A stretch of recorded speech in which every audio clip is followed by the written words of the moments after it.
ఏంటి నువ్వు పొద్దున్నాక పోయి అక్కడ అట్లా నేను నిల్చొని పని చేసాను. నువ్వు పొద్దున్నాక పోయి అక్కడ అసలు నిలబడి పని చేస్తావు కదా, ఆ 100 రూపాయల కోసం ఎందుకు నువ్వు పోయేది అంటే మనం బయటకు చేసే పని అనేది తెలియదు.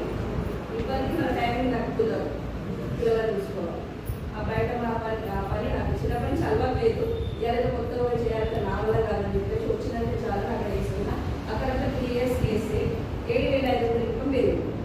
అంటే పెంచింది నా ఫలితాలను చూసి, నా మాట విధానం, నా బిహేవియర్ నచ్చాలి కదా.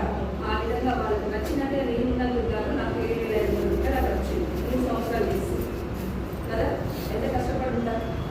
పొద్దున్న ఇంటి నిలబడాలంటే నిలబడతారు. పొద్దున 9కి పోతే సాయంత్రం 6 దాకా నిలబడాలి. మధ్యలో పాపం లంచ్ ఉంటుంది.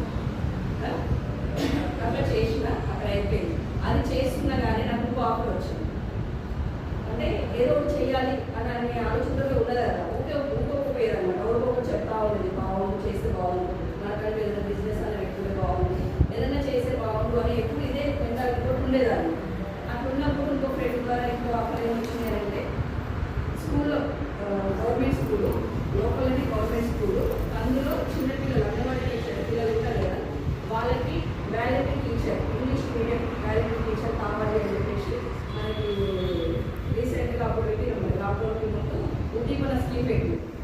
ఎవరికైనా ఐడియా ఉందో లేదు. ఉద్దీపన స్కీమ్ పెట్టినప్పుడు అందులో నేను క్వాలిఫై అయినప్పుడు అక్కడ పోతే ఏంటంటే నెలకి 5,000